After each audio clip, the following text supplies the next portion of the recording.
मैं तो देख रहा हूं पूरा नासिक पटा हुआ है, चारों तरफ बैनर, पोस्टर, होर्डिंग, सब माला पहना रहे, इधर वाले भी पहना रहे, उधर वाले भी पहना रहे, उत्तर वाले भी माला पहना रहे, दक्षिण वाला भी माला पहना रहे, पूरब वाले भी, पश्चिम वाले भी। लेकिन बाबा साहब चाहते क्या थे, इस पे कोई बोलने के लिए तैयार नहीं है। जब भारत में ऑफिशियल लैंग्वेज की बात आई कि भारत की राष्ट्रभाषा क्या हो, तो गांधी जी चाहते थे जब जिंदा थे कि भारत की ऑफिशियल लैंग्वेज हिंदी होनी चाहिए, क्योंकि भारत में लगभग मेजॉरिटी इसको जानती है, लिखती है, इसको पढ़ती है। दक्षिण के कुछ लोग इसका विरोध कर रहे थे। भारत की राष्ट्रभाषा संस्कृत होनी चाहिए, ये बिल, ये प्रस्ताव बाबा साहब अम्बेडकर ने संविधान सभा में पेश किया और उसके पीछे लॉजिक भी दिया था। दो लॉजिक दिया उन्होंने। पहला, उन्होंने कहा इससे एक तो ये होगा, उत्तर दक्षिण का झगड़ा बंद हो जाएगा, हिंदी गैर हिंदी का झगड़ा बंद हो जाएगा, क्योंकि तमिलनाडु और उधर वाले हिंदी का थोड़ा विरोध तो कर रहे थे, संस्कृत का विरोध नहीं कर रहे थे। सच्चाई तो यह है कि साउथ में सारे नाम संस्कृत में ही होते हैं। जैसे उत्तर भारत में जहां जहां मुगलों का राज है, वहां जो गांव होता है उसका नाम पुर होता है, रामपुर, श्यामपुर, ऐसे होता है। दक्षिण भारत में रामपुरम, मछलीपुरम, मछलीपट्टनम, रामनाथपुरम, ऐसे नाम होता है, लास्ट में मां होता है संस्कृत के उसमें। दक्षिण भारत में सबसे ज्यादा, चाहे महिला हो पुरुष, नाम उसका संस्कृत में होता है, लास्ट में इस तरीके से कुछ रखा जाता है। दुर्भाग्यवश आज की डेट में बाबा साहब की बात करने वाले, संविधान की बात करने वाले उस पर भी तैयार नहीं हुए। बाबा साहब का प्रस्ताव गिर गया। बाबा साहब चाहते थे कि जब देश आजाद हुआ है और विभाजन मजहब के आधार पे हुआ, एक बाबा साहब की किताब है पार्टीशन ऑफ इंडिया, उसको आप लोग पढ़िए। उनका यह कहना था कि ये विभाजन को मैं तब एक्सेप्ट करूंगा जब मजहब के आधार पे अगर ये डिवीजन हो रहा है, पाक नापाक के आधार पे हो रहा है, तो सारे पाक उधर चले जाएं, सारे नापाक इधर रहे।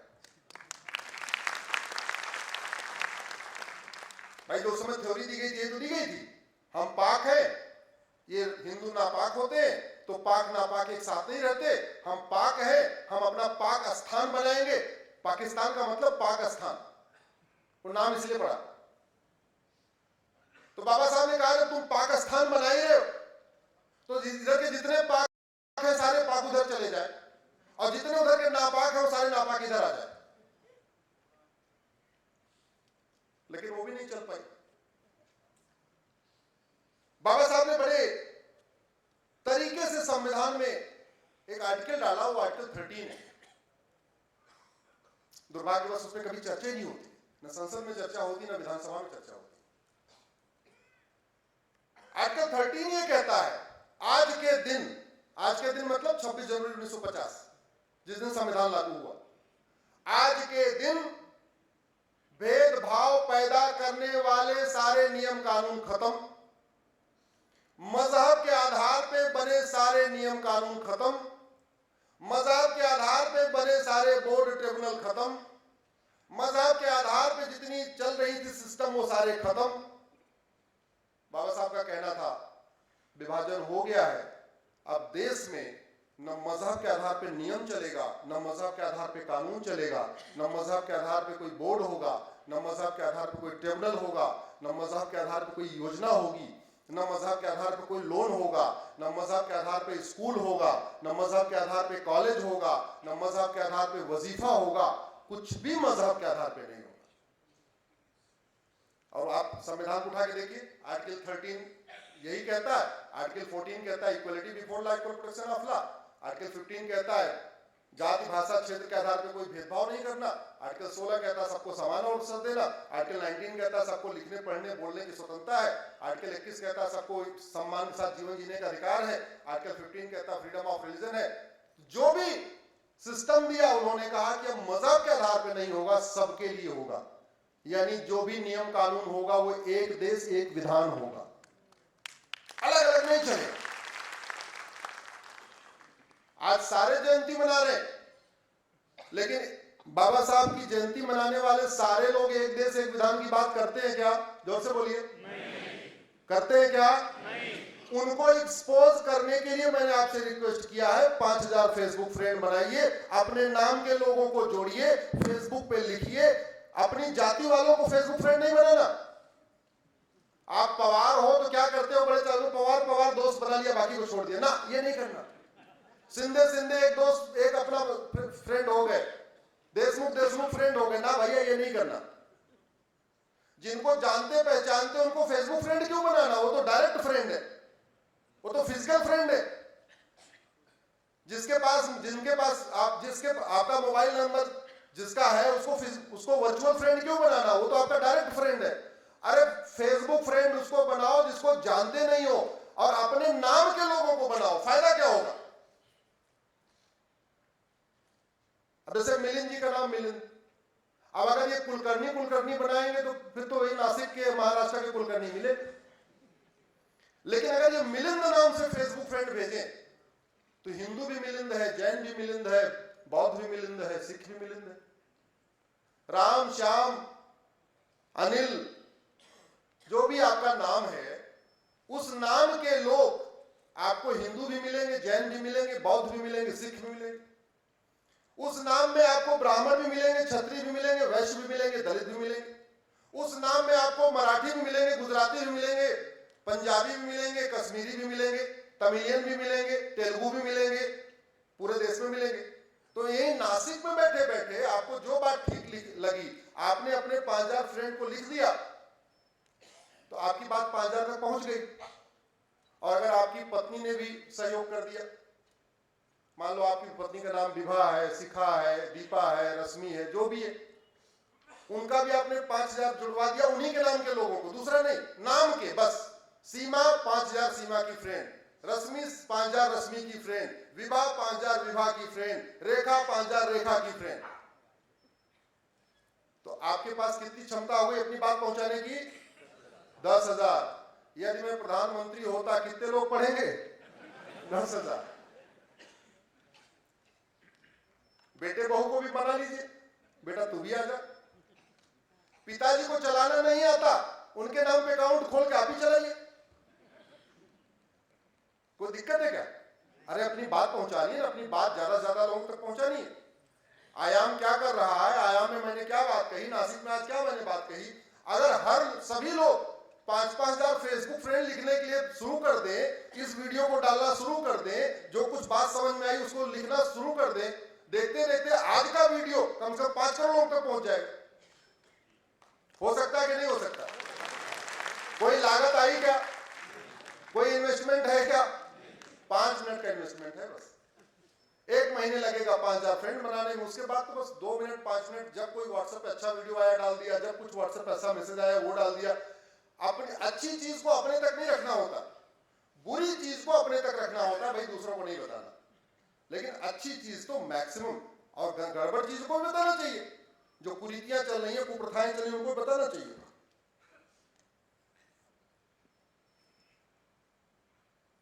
सबसे ज्यादा सांसद कहां है? जोर से बोलिए। भारत में। अरे भारत की बात कर रहा हूं। सबसे ज्यादा नेता भारत में, सबसे ज्यादा अभिनेता, वो पीछे से आवाज नहीं आ रही, सबसे ज्यादा लेखक भारत में, सबसे ज्यादा पत्रकार भारत में, सबसे ज्यादा कलमकार भारत में, सबसे ज्यादा चैनल भारत में, सबसे ज्यादा अखबार भारत में, सबसे ज्यादा यूट्यूबर भारत में, सबसे ज्यादा जज भारत में, सबसे ज्यादा वकील भारत में, सबसे ज्यादा कथावाचक, सबसे ज्यादा धर्मगुरु, सबसे ज्यादा मठ मंदिर, सबसे ज्यादा एनजीओ, सबसे ज्यादा चिंतन बैठक, सबसे ज्यादा ऑडिटोरियम। लेकिन जो समस्याएं भारत में है ये सिंगापुर जापान में नहीं है। घूसखोरी है, कमीशनखोरी है, जमाखोरी है, मिलावटखोरी है, नशा तस्करी है, मानव तस्करी है, सोना तस्करी है, माओवाद है, नक्सलवाद है, जिहाद है, मजहबी उन्माद है, पलायन है, धर्मांतरण है, घुसपैठ है, सबसे ज्यादा है। उसके बाद भी बीमारी ठीक नहीं हो रही है। जानते हैं क्यों? यहां डॉक्टर भी बैठा है क्या? डॉक्टर साहब बैठे? हाँ, डॉक्टर साहब अगर हॉस्पिटल बहुत अच्छा हो, हॉस्पिटल का डायरेक्टर भी अच्छा हो, लेकिन डॉक्टर गड़बड़ हो, बीमारी ठीक होगी क्या? जोर से बोलिए जरा। हॉस्पिटल भी अच्छा हो, डॉक्टर भी अच्छा हो, दवाई गड़बड़ हो, बीमारी ठीक होगी क्या? नहीं। हॉस्पिटल भी अच्छा, डॉक्टर भी अच्छा, दवाई भी अच्छी, लेकिन दवा टाइम पे नहीं खाया, बीमारी ठीक होगी क्या? नहीं। वैसे ही शासक बहुत अच्छा हो, उसकी सोच बहुत अच्छी हो, लेकिन नियम कानून घटिया हो तो देश सुरक्षित नहीं होता। ड्राइवर बहुत अच्छा हो, कार बनाने वाली कंपनी बहुत अच्छी हो, ड्राइवर भी बहुत अच्छा हो, लेकिन अगर इंजन गड़बड़ है तो यात्रा सुरक्षित होगी क्या? नहीं। ऐसे डॉक्टर अच्छा हो, दवाई गड़बड़ हो, बीमारी ठीक होगी क्या? यहां बहनें बैठी हुई हैं, सब लोग को खाना बनाना आता ही होगा। आपको खाना बनाना बहुत अच्छा आता हो, आपका तेल मसाला गड़बड़ है, सब्जी सड़ी हुई है, अच्छा खाना बनेगा क्या? नहीं। वैसे शासक बहुत अच्छा हो, लेकिन नियम कानून गड़बड़ हो, पुलिस व्यवस्था गड़बड़ हो, न्यायिक व्यवस्था गड़बड़ हो, प्रशासनिक व्यवस्था गड़बड़ हो, तो भ्रष्टाचार, अपराध, अराजकता कम नहीं होती। आज बाबा साहब की जयंती है, इसके अलावा एक और चीज की जयंती है। 14 मार्च को भारत में कुछ बड़ा हुआ था, याद है किसी को? दिल्ली में हुआ था, होली का दिन था, और जज साहब के यहां नोटों का बंडल मिला था।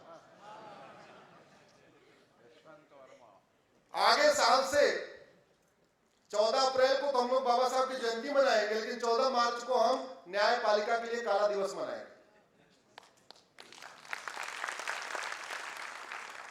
मुझे नहीं पता वो नोटों की बंडल किसका था। सामान्य व्यक्ति नोटों की बोरी दे सकता है क्या? सही व्यक्ति अपने काम के लिए नोटों की बोरी देगा क्या? जिसकी बेटी का बलात्कार हुआ है वो नोटों की बोरी देगा, या जिसने बलात्कार किया है वो नोटों की बोरी देगा? जिसके बच्चे की हत्या हुई है वो नोटों की बोरी देगा, या जिसने हत्या किया है वो नोटों की बोरी देगा? मुझे नहीं पता वो नोटों की बोरी किसी आतंकवादी की थी, अलगाववादी की थी, कट्टरपंथी की थी, या जिहादी की थी, या मिशनरी की थी, किसी बलात्कारी की थी, या किसी हत्यारे की थी, लेकिन सामान्य व्यक्ति की तो नहीं हो सकती। मेहनत से, ईमानदारी से रहने वाले व्यक्ति की तो नहीं हो सकती। और बेशर्मी देखिए, इतने बड़े बड़े जज रिटायर होकर बैठे हुए, सिटिंग जज ना बोले समझ में आता, रिटायर्ड जज भी बोलने के लिए तैयार नहीं।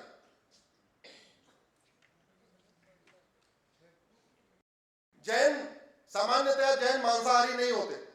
अगर कोई एक जैन मांसाहारी हो जाता है, सारे जैन उसके ऊपर टूट पड़ते हैं, तू मांस खा रहा है, करते नहीं करते? उसकी निंदा करते ही नहीं करते? और यहां नोटों की बोरी मिल गई, पहले उस खबर को दबाया गया, एक हफ्ते के बाद खबर छप गई, तो फिर 3 लोगों की कमेटी बनाई गई। कमेटी को केवल इतना देखना था कि हाँ बोरी मिली कि नहीं मिली, और ये बात तो जो गाग बुझाने वाले आए थे वो भी बता देंगे, पुलिस वाला भी बता देंगे। और ज्यादा दिक्कत थी, लाई डिटेक्टर टेस्ट करवा लेते। संविधान इतनी शक्ति दिया है, कुछ भी करा सकते हैं।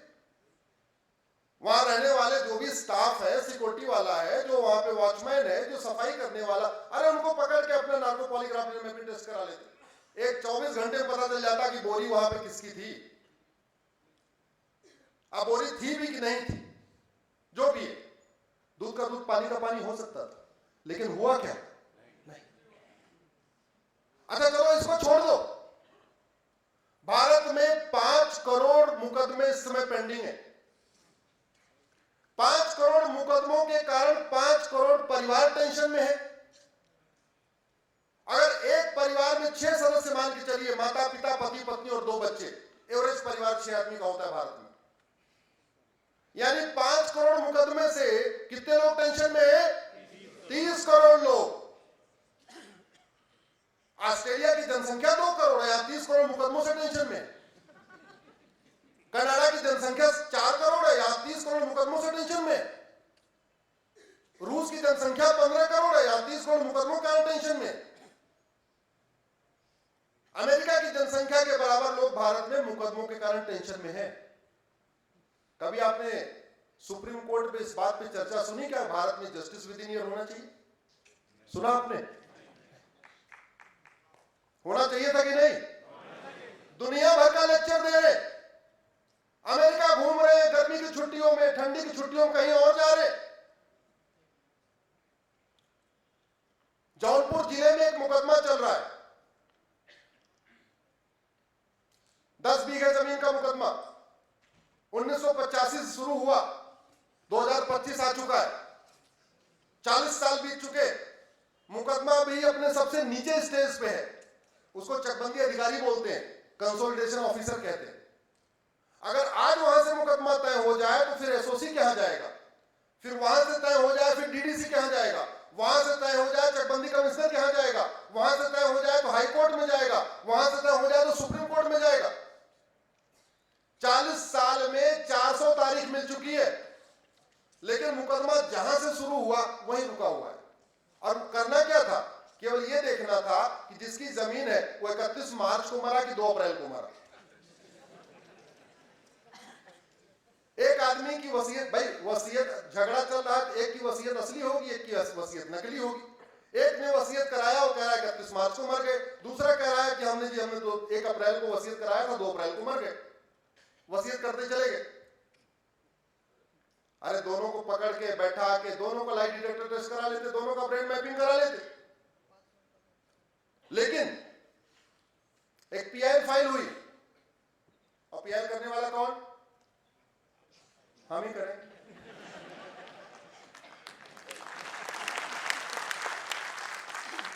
हमने कहा भारत में नार्को पॉलीग्राफ ब्रेन मैपिंग अनिवार्य करो।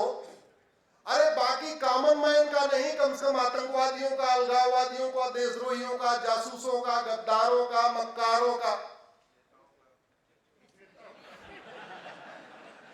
इनका नार्को पॉलीग्राफ ब्रेन मैपिंग अनिवार्य करो।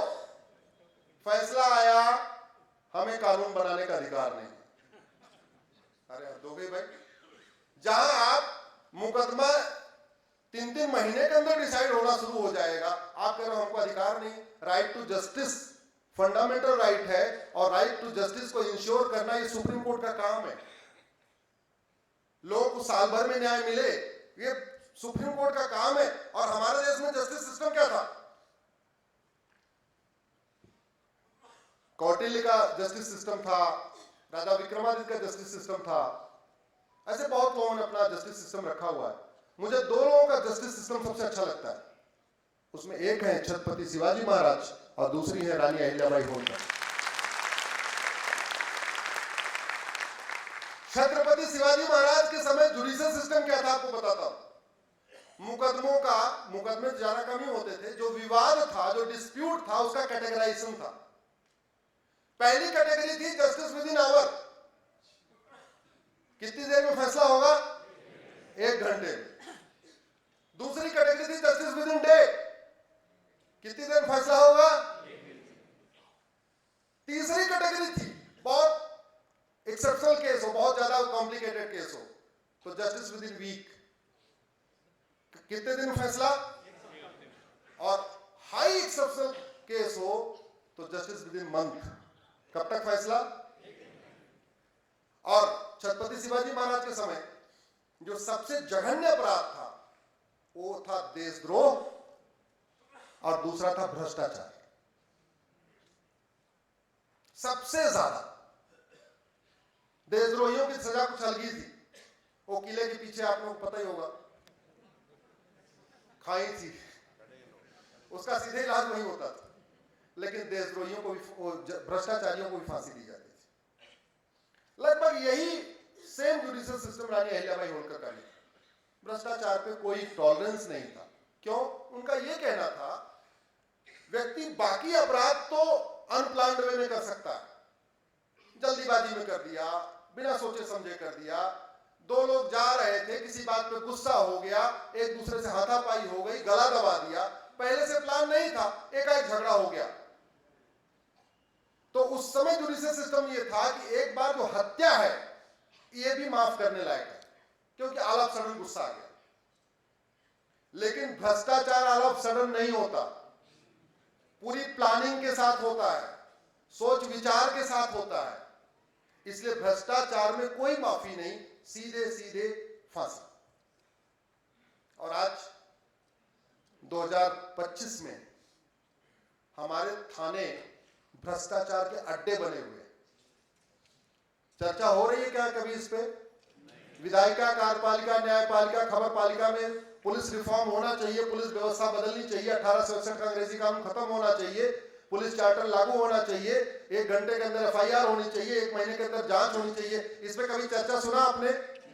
संसद में सुना, विधानसभा में सुना, अखबार में लेख आया, टीवी पे कभी सुना?